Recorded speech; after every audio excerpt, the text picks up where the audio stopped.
Welcome to another episode of Cadence Fishing TV. And I'm fishing today with my great friend and brand ambassador Ian Gordon up on your beloved Spey, Ian. That's the one. We're here in Easter Elchies, James.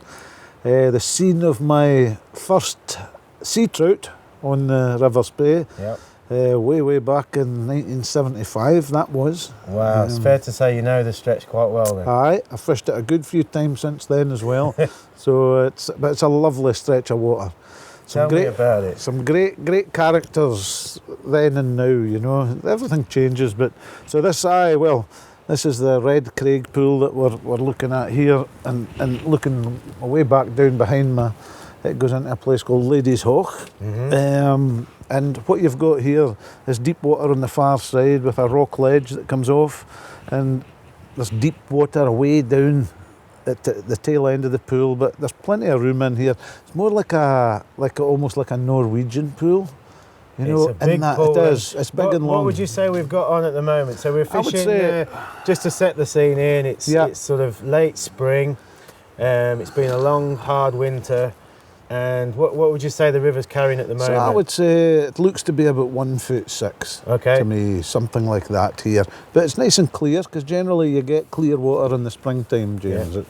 It's nice water conditions. So a wee bit streamy for this pool, I would say.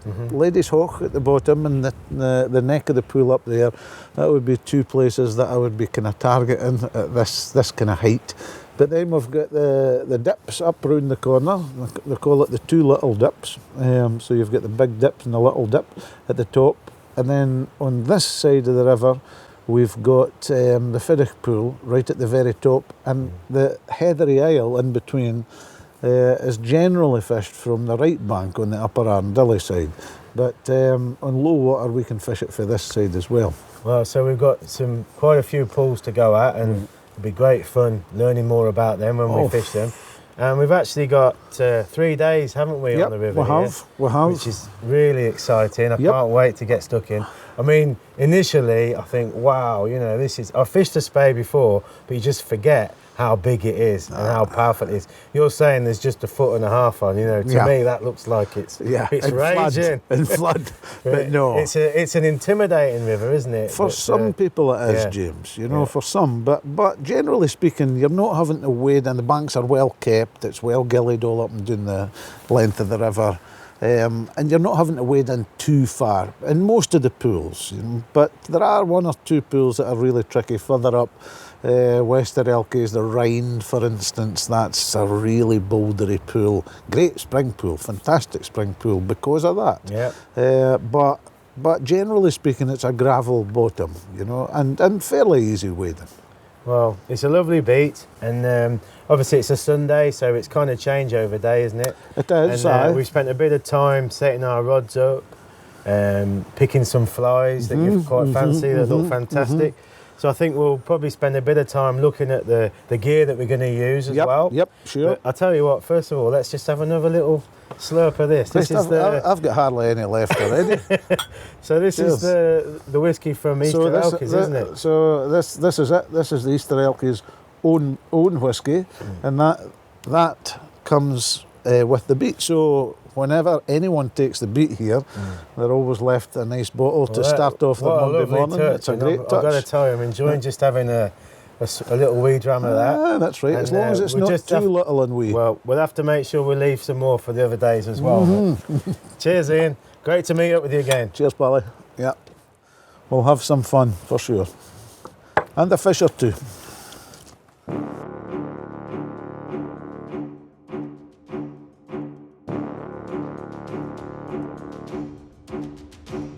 So Ian, we talked about the river height. What's the sort of forecast and what's the conditions likely to be over the next 3 days? Well, James, we've got typical spring weather, I would say, here in Scotland. So the weather system's coming from the Atlantic. It's going to deposit quite a bit of rain way up country. And sometimes that's going to affect the river, although we probably won't get much rain here. But that rain might affect the river. And I've always thought, you know, if you've got that conditions, or potential conditions coming, then it's good to get down and have your rods all set up ready for action to get fishing quite early, just in case the river rises a wee bit, you know, because potentially if you have a lot of rain away up, even in the west at Aviemore area, then the river potentially will rise. So take the good of the nice window. So we might want to make the most of the morning, just in case, you know, we want to be here on time, ready to go. That's Absolutely. Your point. And if the river comes up in the afternoon, that's right. Then that's the time for a draft. Absolutely. It's definitely not the morning tomorrow. Definitely maybe not the best for the fishing situation, but that's really interesting. Always make the best of what you have. Yeah, you know, absolutely. Make the best of all the conditions. Changes all the time. It's fishing, you know. And just to sort of set the scene on the river, really, as well, in terms of the fish running. Yep. Okay, we're fishing at the end of the spring now. When would the salmon start to run into the river, and when do you start to expect to see them up here? Okay. In this area. Yep. And how's it going to work? You know, are we going to be fishing for fish that have moved into the pool, or are they going to be fish that have been here for a while? Yep. Okay, so we're definitely fishing for fish moving into the pool. Yeah. Fish are moving slowly just now. We have a pool up there, the Fiddich pool, which has got the tributary, the River Fiddich coming into it. And that tributary is a stop-off, so the fish will definitely get the scent of that tributary, although maybe not quite so much in this early spring period. But generally speaking, you're fishing at this time to intercept fish. You know, so you're fishing in such a way that you're going to be intercepting salmon rather than fishing for something that's specifically there sitting in the pools, you know. Okay. So you're going to be targeting lies where the fish are just holding up. Yes. On their movement upstream. Yes, where they're likely to maybe take a rest, or where you know there's a really good holding spot. That's what you're going to be looking at. And what about the size of the fish this time of year? Is it right that the spring fish are typically bigger than the fish that you're catching in the summer? Is it a different fish, or? So again, interesting question. Summer fish tend to be grills here. Grills come into the river and start late May through June, July, August. They'll range from that months, from fish of 2.5, 3 pounds in May up to 7, 8, 9 pounds in August. So they're putting on like £1 a month, that type of thing. The fish that we get here as spring fish, they'll start running the river very early on. February time we'll get them here on opening day, and they'll be typically 7, 8 pounders, but interestingly 2 sea winter fish. Okay. So you'll have, but the 3 sea winter fish that'll come sometimes with them, they'll be, if they come in February, they could be a fish of 15 pounds. If they come in the month of April, for instance, they could be 22 pounds. So they've spent more time at sea. Yeah, absolutely. As a 3 sea winter fish. Yes. But because they've stayed out longer, they've fed longer, so therefore they're bigger. Absolutely. Oh, I never realised that. That's it. That's it. And generally speaking, the 2 sea winter fish, when they come in February, maybe 7 pounds, March 8 pounds, April 9 pounds, May 10, 11, 12 pounds. That's the sort of size that you would be expecting. So the longer they're staying at sea, the more weight they're putting on, James. That's it. Absolutely fascinating. So I mean, at this moment, you could expect to catch tomorrow a fish of, my guess would be, you get a pool in the line. It's going to be a fish of 7, 8, 9 pounds, or maybe one of 18, 19, 20, you never know. Well, you never know, and you know what salmon fishing is like. I'll just settle for one fish between us. That's what I always think. Whenever I'm fishing in a group, you know, when you're away on a fixed holiday, you just want someone in the group to catch a fish. Definitely. And then it's kind of like the pressure's off a little bit, and then you can all then start thinking about catching your own fish. And it's funny, from a guiding perspective, that goes slightly different, and that all that I'm looking for is for everyone in the group to get a fish. That's the goal, for everyone in the group to get a fish, you know. Well, that's fantastic, and I just can't wait to get stuck in. But perhaps what we could do now, Ian, is have a look at the different beats, or the different pools on the beat, rather. Sure. Just to sort of understand our sort of tactics for tomorrow. Sure. Well, if we're thinking that the river's going to stay this height, which I'm pretty sure it will, unless we get something torrential tonight, you know. But So the main pool will most definitely be up at the Fiddick pool. Well, I'll tell you what then, let's break off and we'll go up there and have a look, yeah? We're going to. Cheers, Ian. Cheers, pal.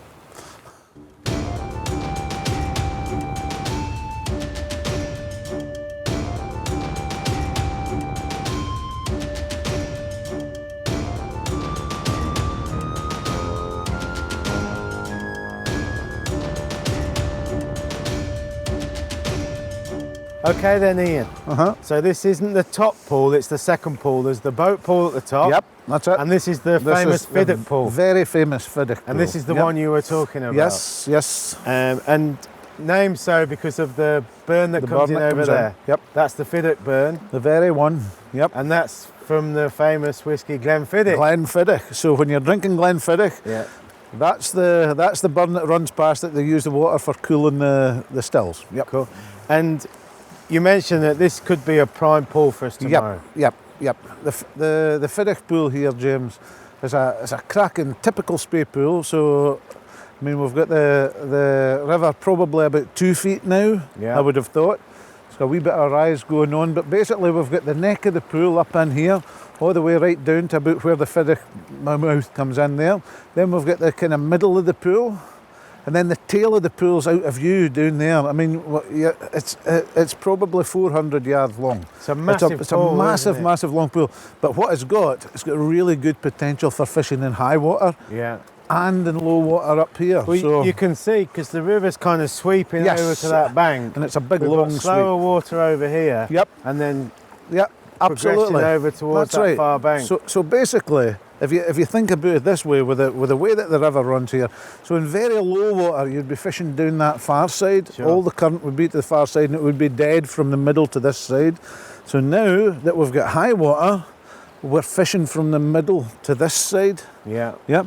And possibly, if we've even higher water tomorrow, who knows? You just never know. But if we've got that, we'll be fishing 10 metres out from this side, you know. So it's got everything, this pool. It has. It's got the capability of producing in all heights. At all heights. It's perfect. Well, one great thing for me about the next few days, Ian, is that you're going to be fishing as well. Yep. Which is very rare, isn't it? It's very, very rare. And also we've got your great friend and our brand ambassador Leslie as well. Yep, he's coming down. There's 3 of us going to be fishing tomorrow. Yep. Are we all going to fish the same pool at the same time? I think what we'll do for the sort of sake of the film, I think what we'll do is we'll all fish in the same, because this is a massive pool. Tell me about it. I mean, if this was in Norway, James, there would be 7 or 8 people fishing this pool. It's huge, you know. But so we'll fish here, and then that'll be good for the camera tomorrow. Yep. So we'll start here. Yep. And then we're going to move downstream. So let's go and have a look at one of the pools further downstream. All right. Cool. We'll go and do it. Cheers, Ian. Yep. Cheers, pal. So Ian, this is the second main pool that you've sort of targeted for tomorrow. Yep. What's this one called? So this is Ladies Hawk. Try and pronounce it, James. Ladies Hawk? No, it's not a hawk. It's a hawk. Hawk. Hawk, that's the one. Okay. Hawkeye the new. Hawkeye the new. Got it. Ladies Hawk. That's the one. That's the very one. So, Ladies Hawk's basically the tail end of the Red Craig pool. Yeah. And it's a really good pool in medium to high water. You kind of see many of the features, which are rocks down in the tail end of the pool there, but that fish really quite well when the water's down a bit. But the bit that we're standing in right now here, we're going to fish it off the bank tomorrow, James, and we're going to be targeting the first third of the river. We're not going to be worrying about the middle third or the far third. We're just going to target this first third, and that's going to be it, all the way right down the grassy bank here. And the lines that we've set up for you is going to be... Well, I mean, just looking at it, you know, with fresh eyes. Yep. A bit like the Fiddick pool. Yes. We're again on the inside of the bend of the river. Yep. And you can see that this third here is steadier, isn't it? Yeah, absolutely. Yep. You've pointed out that croy up there to me. Yep. So that croy there is just helping to create just a bit slacker water here, which I think... A wee bit, which is really good for this high water that we've now got and are getting, you know. I like the look of this. No, it's a great pool, this, like. what's amazing for me about the Spey is look at the banks. Everything's perfect. It's just. But and that's down to the people here at Easter Elchies. They've got a full-time gilly here. Yeah. They take a lot of pride in their fishery, James. It's well kept without being overly manicured. It's really perfect. Absolutely beautiful. So Ian, that's the bottom pool of the beat. That's and it, James. we've identified 2 fantastic looking pools to target tomorrow. Yep. I can't wait to get going, and I can't wait for us all to have a go and just try and catch a fish. We shall catch a fish. It's the sea shall not have them, James. Thanks, Ian. Cheers, pal.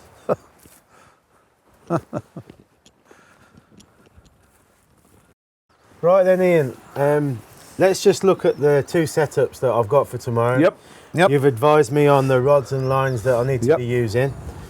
First up, we've got the 14'6". Yep, that's it. And we've actually matched this with an intermediate head. Yep. What's you thinking there? Well, this time of year with cold water, we've got a good water running in the river. We know the height and the depth of the pools up there, so we're pretty sure we're going to be putting you to the Fiddick pool tomorrow. So that's going to be a good density to fish a part of that Fiddick pool. So it's never good to get down the pool with exactly the same thing. You want to be changing, you want to be fishing differently again, because there could be fish lying at different heights. This time of the year, you want to get your fly quite close to that fish's nose. The guys that catch a lot of fish in this river and all the other rivers, they know where the taking lies are. They plug the taking lies. So this gives you one option. The head, it's going to enable me to hopefully cast the distance on these. Yes, yep. And it's going to dig in. Yep. And with the faster sink tip that we've put on it, what have we gone for on the tip, Ian? So we've got a 15-foot tip on the end of that. And we're leader length is about maybe 6 feet, you'll see, just to the, that's just about right for the weight of the fly as well, because it's important you don't, when you've got a heavy fly like this, and it's quite heavy, because we are going to be targeting a specific part of the pool with this setup. Yep. So the intermediate line, the head's going to dig in. Yep. I've got the tip that's going to sink. I've got a heavier fly. It's going to if I had a longer leader, say 10 foot, the fly is going to probably be above, it's going to stay too far up. So that's something that is worth mentioning, I think. Yep. We are using a shorter length. Shortest leader. Sometimes, in some fishing situations, I will go right down. Really? Right down to even 3 feet, 2.5, 3 feet. Yeah. If this is a very heavy fly, this is a very heavy leader, I'm taking that fly down really quickly. Yeah. I want to get that fly down as quick as possible. I really appreciate that. That's great advice. Just to summarise on the head, we've got a 43-foot head. 43 foot. So our shooting head intermediate. Now that equates to 41 grams over that length. Over that length, yep. Okay. I'm not too sure what the grain weight is because I get hellishly confused with grains, grams. Grains and grams. 43 grams is probably about 670, something like that. Okay. In grains, but the whole thing is quite But it's basically a 10 weight. It is. It is. Basically a 10 weight. I love your new classification, your way of simplifying it. That's going to be green. That's going to be a green. So the classification is green. It's green. Perfect. So our setup is going to be so simple. That's a green, that goes. It's easy for me to understand. End of. Especially after a few drams. Exactly. A good few. So the other setup that we've gone for is I wanted to try the 15-foot Spey out. Yes. Because I think that's going to help me with my casting. Yep.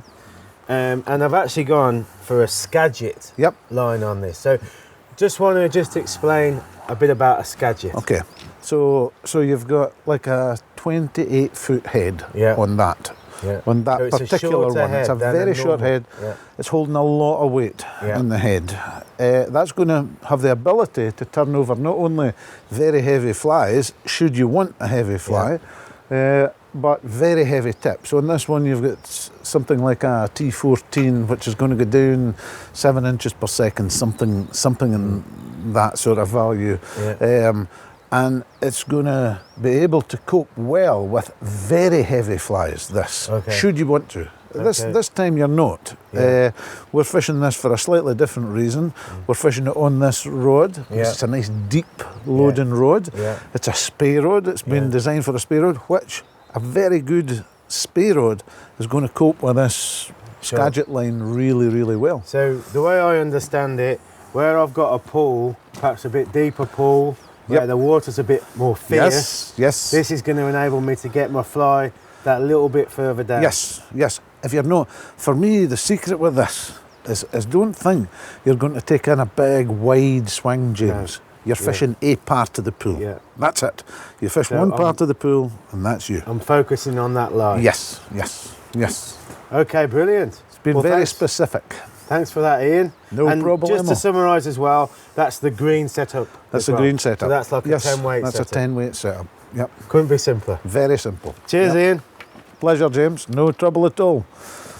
Well, all that I can say is I just hope that the fishing gods are good to us tomorrow, Loon, eh? Cheers, Ian. Cheers, pal. Let's hope so. That's salmon fishing, isn't it? Oh, it is. You just take what you get and enjoy it. I'm so excited, and I'm so excited to put the rods and lines through their paces. You know, you spent a lot of time developing and testing these, so. Well, it's been a process, I reckon, almost a year, not quite, but almost a year.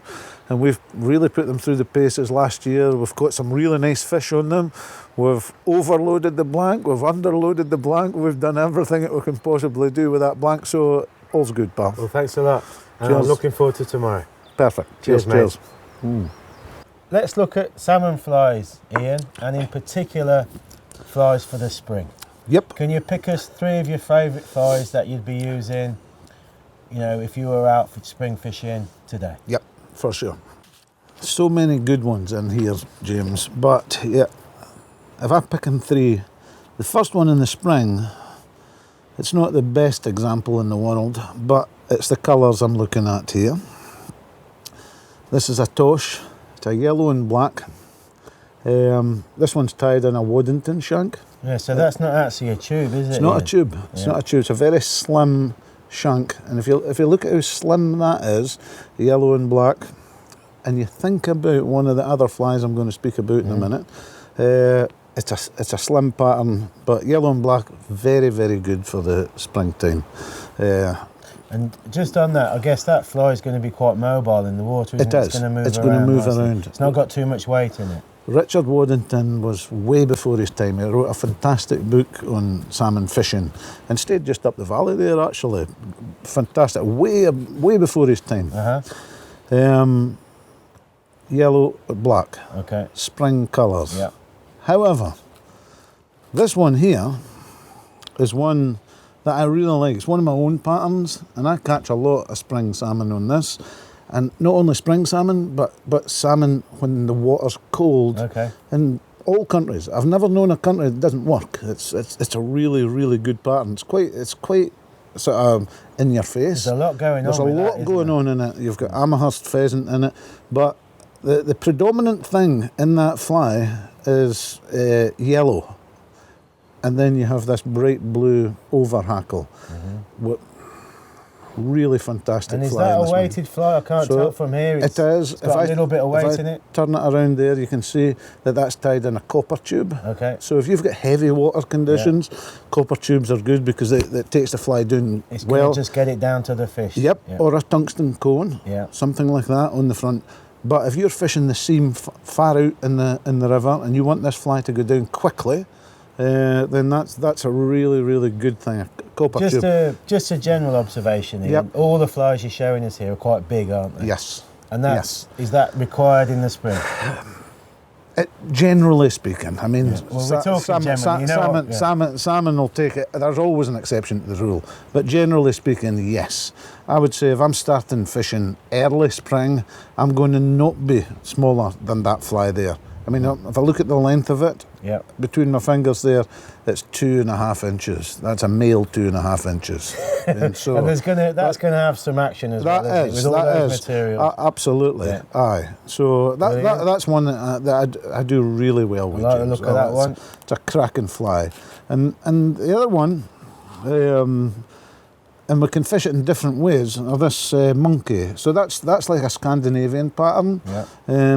Is that made from monkey hair originally? Is that why it's called a monkey? Originally it was, you know, and I think there's been some sort of problems with monkey hair, but there's modern materials that do the similar sort of, absolutely. For the fly tyers, they know all about it, and I know in Iceland they tie it with Icelandic horse.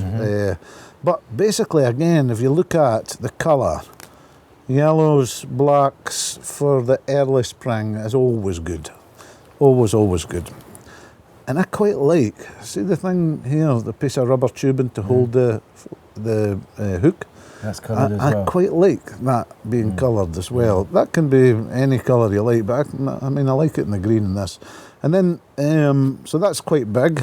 And then here's another fly, and it's just a smaller version. So if we had really clear, low, cold, but clear water, then that's the type of thing that I would be using. That's one for Leslie Tyson, tried and tested on Easter Elchies here and on the fin hornets. It's a cracking fly. I'd like to try. Well, and the general theme is black and yellow. Black and yellow. Fishing with a large fly. Yep. Some of them with some weight in, some with not so much weight in. Depends on the pool you're fishing. Depends on the area of the pool you're fishing. What depth you want within that area of the pool. That's the real key thing, and that's where local knowledge comes in, James. And a final question. Yep. Are you working the fly much? Are you stripping it, figure-eighting it? Yes. You're getting some action into the fly? I like it. I like doing that. In the past, James, we caught, I mean, almost all the fish were caught on this river in the spring with a minnow, a Devon, or a Toby or something like that. Something that moves to the fish, down and move. Yeah. So fish the fly the same way. Well, that's a great tip. Yeah. No Thanks problem for that, at all, pal. No problem. I look forward to giving them a go. You'll give them a go tomorrow. Okay. Yeah. Cheers. Cheers, pal.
Nice wee fish, aye.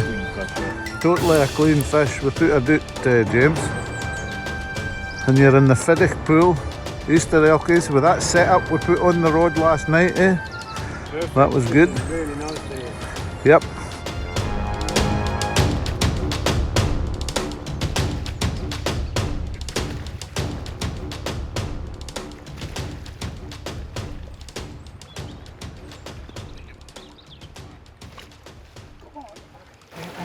This time now, here you go. That's it.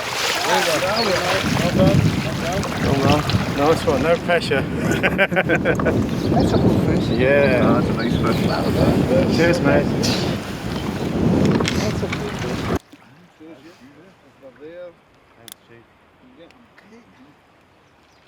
Well, Ian, that's an absolutely beautiful spring fish. I'm made up. You will be. Yep. Aye. And just took on that intermediate with the fast link tip, and I'm going to let it go now. We weighed it and it was just over £8, wasn't it? 8.5 pound, very typical March springer. Well, there we go. Yep. I'll let them go. The dogs were happy as well, James, to see the line go. Perfect. Well done, Lynn. Cheers, mate. Well done. Well, Ian, that was fantastic catching that fish. You were confident yesterday, and I've got to tell you this morning with the river coming up, I wasn't feeling it, but it was a beautiful pull, and I've got to say the combination of the intermediate line with the sink tip like we talked about yesterday really worked. It was perfect. I mean, the Fiddick pool, James, the thing about it is when the river fills up like this, and it's always a good thing to think about, when the river, even when the river's rising, when it fills up like this, so the fish come off the main current, there's fewer and fewer places for the fish to come in and pull in, as long as that river is still clean, relatively clean. If it's coming up at this time of the year, you get that fly in front of that fish, he'll have it. Yeah. No, it was great, and it was typical salmon fishing. Brilliant. You know, we'd all fished hard, and just out the blue, Chappie the cameraman had just gone back to the car, and I'd hooked it, so we didn't get all the fight, but it was a beautiful fish. It jumped a few times and gave me a real good scrap, and absolutely made up. So I just thought I'd show the fly that I caught the fish on. This is a kind of a big fly for what I'm used to using. It's a Frankensnelder, isn't it? Yeah, it is. One of Sean Stanton's flies. I have had some success on this fly, on the Y actually, when the river's big. I think because the Y colours up. And this has obviously got a lot going on. It's a bright fly. Anyway, that fish took it today. So see, if you get confidence in a fly alone, that's what matters. That's what matters. Absolutely. Big time. And it's a popular fly. I know Sean does really well with it on the day, and I know people in the Spey that fish it a lot as well. And it's like every other fly, you start getting confidence in it, even when we've got these conditions, you'll still be 100%. You've got to have confidence. You don't want to be questioning yourself about the fly, do you? Not at all. So just to get up to speed, we had a nice lunch, haven't we? We have a couple more drams, small ones, just small very ones small, to celebrate the fish, which was nice. Very small. And I just thought, just before we get back to the fishing, Leslie's gone up the top. He's going to fish the top pool. He is. We're going to go back down to the bottom and fish ladies hoy. Ladies hoik. Hoik. Ladies hoik. Ladies hoch. Hock. Sorry. Ladies hock. I still can't get it. No. I'll just have to call it ladies pool or something. Ladies pool, you will. Okay. So we're going to do that. Before that, I thought, if you don't mind, I'd just quiz you a bit on the casting. Yes. Because, you know, fishing with a sunk line and a heavy tip and a fly, it's not easy. No. And I just felt at times there was a strong downstream wind. I was using a single Spey cast. And I was just conscious that at times I wasn't fishing quite as efficiently as I'd like to be. I consciously didn't try to cast too far. You know, I was trying to fish within my sort of limitations. Which was a good thing for the fish, and always is a good thing, James, for catching fish, no doubt. But there was times when the wind was gusting, I was struggling with my anchor point in. In my mind, I wanted to put it higher up. Sure. But I just wondered if I could try and emulate it now, and maybe if you could just give me some tips. I'll definitely do that, James. Always think about when you have that strong downstream gusts to switch over to your left hand. You know, I would always encourage people when you've got that really strong gust to fish over your left hand. However, that's not to say that you cannot fish off your right hand. I mean, I was fishing down behind you there this morning, and I never once went to my left hand. The gusts were never that bad to go to my left hand. It wasn't dangerous. No, it wasn't. But it was just, I just felt that I was losing energy out my rod.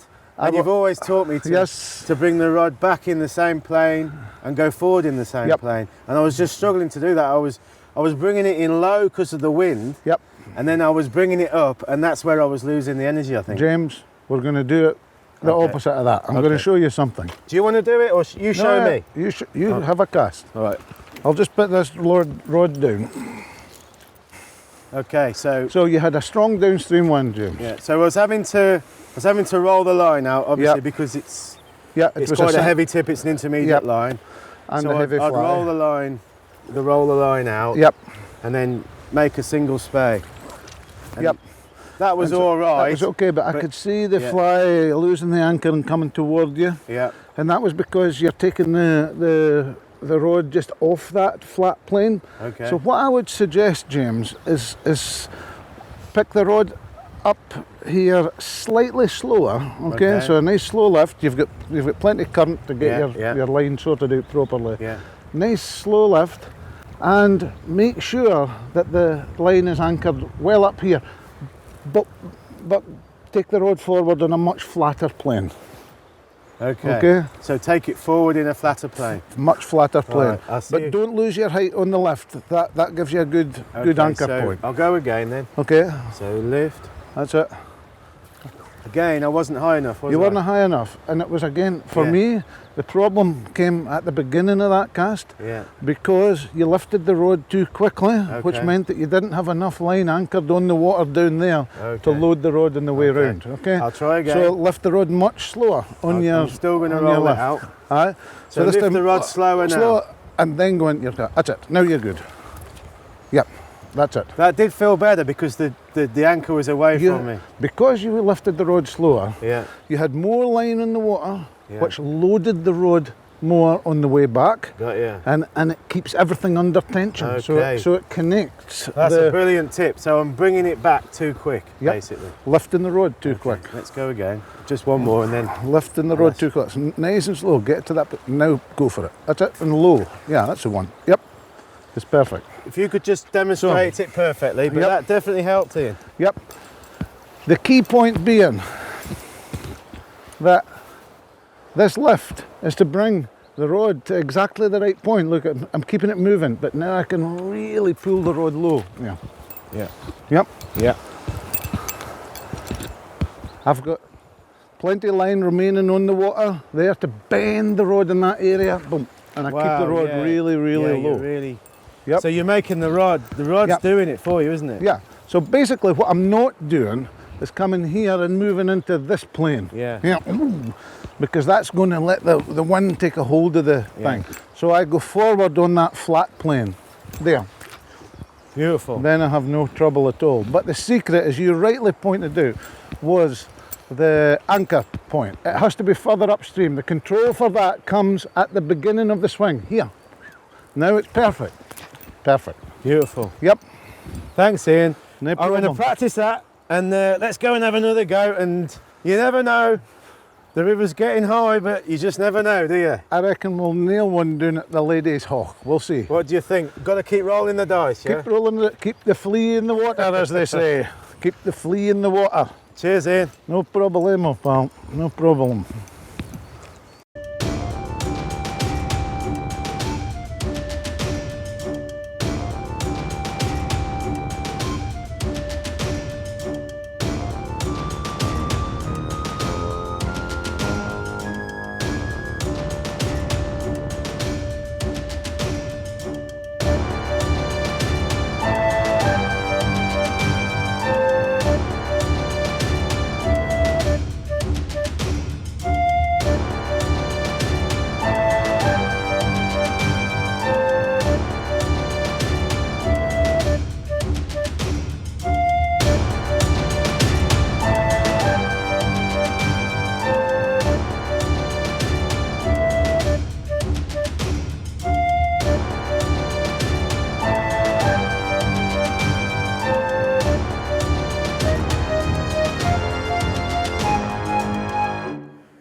Ian, that was fantastic. Aye, really, really good, James. Yep. The penny finally dropped. I didn't quite get it when we were up outside the hut, but you just spent a bit more time with me down there, and for me, James, it is the key point. Understanding that particular part of the cast is just the key point, not only in spey casting, overhead casting, and that's what this cadence. That's what it's about. It is. It's connecting the key parts of the cast to make it flow perfectly in a rhythmic move. Well, you know? what it showed me was you explained it. My lift off, I slowed it right down. Yep. And I watched what you called the P point, which is where the line's touching the water, move away. Right. Yep. And it was so easy then to just lift, speed up, twist, lift, put the anchor point where I wanted and make the cast, and every time it was the same. And the reason every time was the same is because as you speed up, you've got exactly the same amount of line remaining on the water. That's the key. That's absolutely brilliant, Ian. I can't thank you enough. It's transformer casting. Great. It transforms. Everybody's casting that in, pal. Definitely. Well, would you mind just explaining again to everybody with a floating line, because it's a bit difficult to explain with a sunk line, about the P point and that critical lift? Yes, I'll do it, mate. Cheers, Ian. I'll just get out your way. No bother at all. With the Spey cast, we're looking to bring point P, see it running away there. If I stop, it falls back on the water. That's no good at all. If I lift the rod too quickly, point P is now off the water. I've got nothing to pull against. I've got no control of the line at all. But if I lift the rod, and I watch point P running away from me, running away, just before it's going to fall back, I then speed the line up. Beautiful. Here it goes, it's running away from it, it's running away. And now, every single time, and people often ask me, how do you get that anchor placed perfectly every time? It's because of this part here. Every time I know exactly how much line I'm picking up off the water, so I know exactly how fast to move the rod during the loading move. Ian, simple as that. It's a revelation. Yep, and it will be for everyone. Thanks a lot. What's the plan there? We've obviously fished this pool that I can't say. The ladies' pool a few times through. What a beautiful pool, even on this height. It's beautiful. I felt like we were going to get one at any moment. I think the river's a wee bit unsettled, but it's shown this morning that it doesn't really matter if we're flying in front of a fish. But I think we should go back up to the Fiddick pool now, where you've got your fish. Leslie. Yep, absolutely. End up there, and then I think we've definitely earned another dram, don't you? Or two. Brilliant. Thanks for showing that, mate. Yeah, absolutely brilliant. It's really, really good, Jim.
Well, Ian, that was a brilliant day.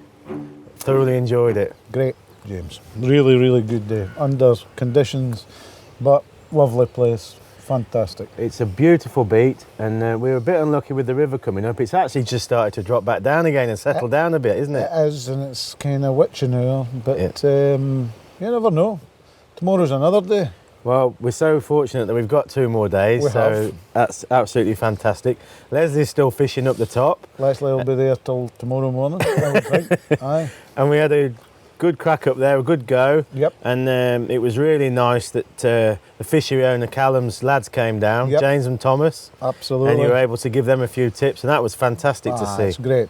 I mean, it's just magic passing that knowledge on to the youngsters. It's fabulous, and it's great to see them really enjoying the casting. It's when you get these breakthrough moments that just like, oh, fantastic. Yeah. But that's what Thomas had the other day, and he definitely benefited from that little bit of coaching up there. Great. Absolutely priceless. Really perfect. Perfect. Yeah. Just great to see them coming on, leaps and bounds. I've got to thank you, Ian, for everything you've done today to help us. Absolute pleasure. And I really want to thank Callum. I mentioned the fishery owner. Yes. And also Orm, the head gilly. Orm's been brilliant as well. He's really helped us behind the scenes, hasn't he? Absolutely brilliant. He's just been perfect gilly. Absolutely so thanks, guys. Perfect. Yep. And thanks for watching. Thanks Cheers, for watching. mate. Thanks for being part. Cheers.